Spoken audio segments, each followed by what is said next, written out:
What is going on, gamers? This is Corey with Xbox Tavern with another review. This time I am so excited to be taking a look at Mighty Morphin Power Rangers Rita's Rewind. When this game got announced, it was quickly my most anticipated game of the year. I may be a little biased. I mean, this is literally me in the 90s. And I could not wait to get my hands on this one. So Rita's Rewind, as I'll call it, is a beat 'em up in the style of the old school classic beat 'em ups that we all grew up loving. You get to play as the quintessential Mighty Morphin Power Rangers, and you face off against a multitude of classic monsters in ultimately fighting Robo Rita. Now, of course, you get to play as any of the main 5 Rangers. You can swap in between them. You're not stuck to single one in a particular playthrough. And then there may be a 6th Ranger that can come into play at a later time. I won't give anything away here, but it might happen. But let's just jump right into this game. Obviously, it's a beat 'em up. It's side-scrolling for the most part. And it's kind of what you would expect to see in a high-quality beat 'em up in 2024 that is in a retro style. So the pixel art is on point. The music is on point. The handling is on point. This is a top tier beat 'em up game, and they do some different things. Now, as you go through the levels, you're going to be noticing that you're going to be fighting some enemies. There are going to be some palette swaps, but some different things that they do. So the enemies do feel kind of fresh as you are introduced to them a little bit. Not too much though. Once you make it to the end of the level, you'll move on to the next level. Sometimes those levels have mini bosses in them. And one cool thing that they do with boss battles in this game that I don't see very often, if ever, is they gray out the health bar when they are invulnerable. Now, why does this matter? And why was it even noticed by me? Well, I am one to save my special attack or keep wailing on the boss at any moment I can. And eventually, you learn that the patterns make it so that you can't hit the boss at certain times. Well, was just a quick visual cue that told me, hey, chill off, hold on your special, don't waste it until you can actually do damage. So that's a quality of life thing that I think all beat 'em up should have. Now let's move on to some other cool things that this game does other than left to right beat 'em ups.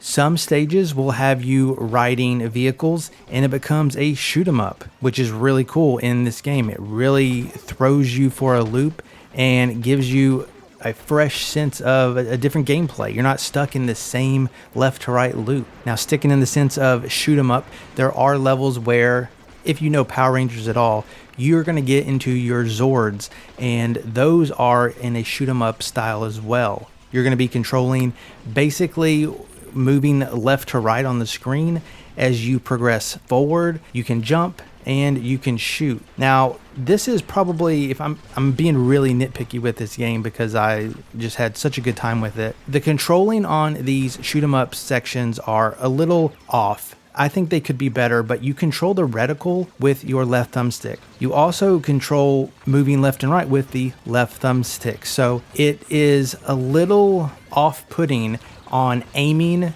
while shooting and also avoiding obstacles. Now, I don't know how they could improve this. Maybe put that axis of your reticle on your right thumbstick and doing something like that. I really don't know how that would feel, but having your character move while you're dodging and moving the reticle at the same time it takes some getting used to. Now, continuing in Power Ranger format, once the Rangers fight on foot and once they start to get in their Zords, they have to combine to create the Megazord.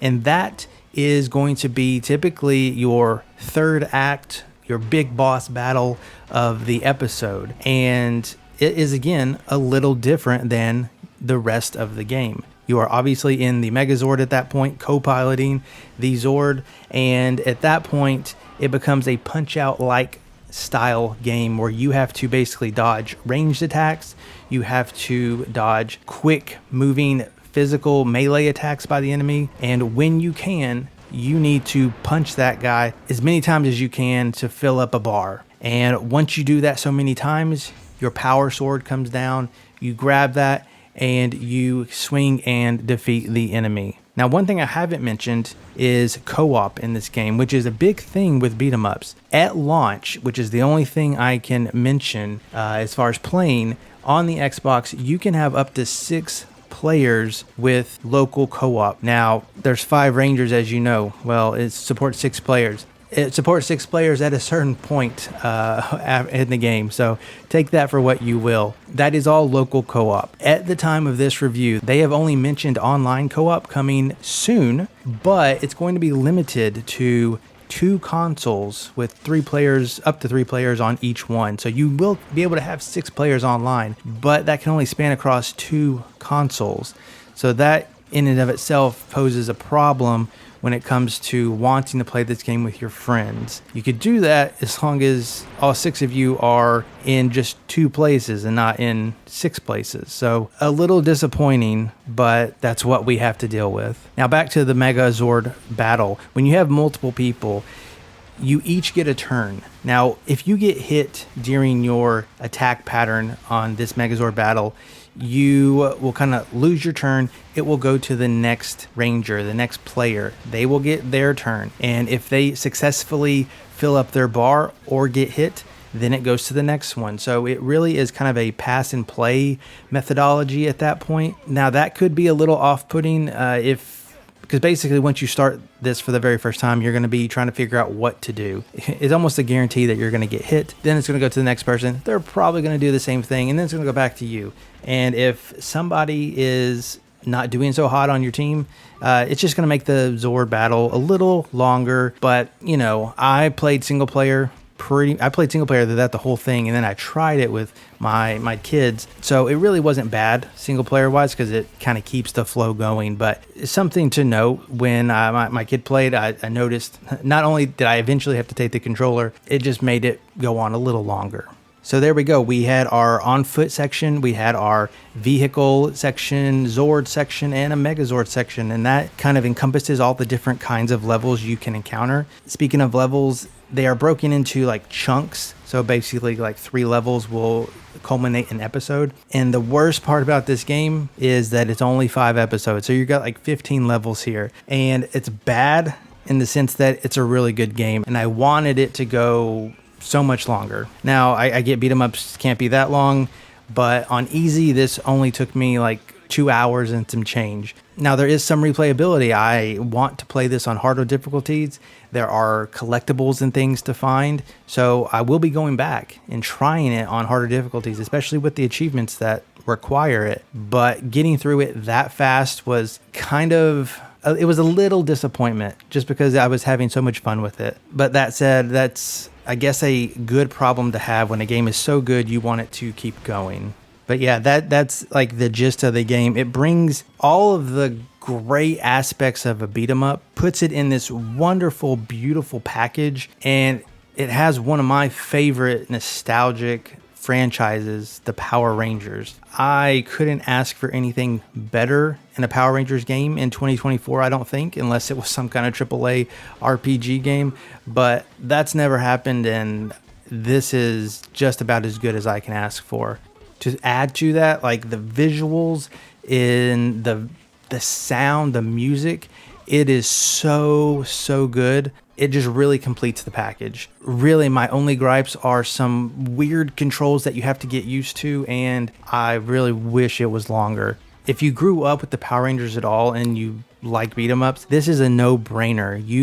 You should get this game. If you're looking to play with friends, you're going to have to really figure out and determine for yourself whether, one, you can make that happen all locally, or once the online comes on, can you get everybody that you want to play with in 2 spaces?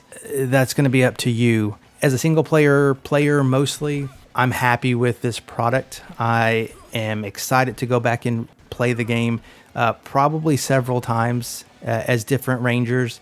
One of the things I didn't mention, all the Rangers play the same, but their Zords obviously do a little different things. And I am stressing that it's very little because one of them is a flying Zord. Everybody else is pretty much on the ground. So you can get a little differences in there, but unfortunately they all play the same. However, I just like to see them all. So I will try them out and just have fun with them. But biased aside, I think this has probably been one of my favorite beat 'em up games that I've played in the recent years, at least since Ninja Turtles Shredder's Revenge. It's on par with that level of quality. And those are some of my top two franchises from my childhood. So I'm eating good right now. And I'm really excited for the future with this company and these games, and the nostalgic hits that we're getting at the moment. Like they've been good. So I hope you've enjoyed this look at Mighty Morphin Power Rangers Rita's Rewind. If you aren't on xboxtavern.com already, be sure to go there where I'll have my final score for the game. May the power protect you, and I will see you in the next video.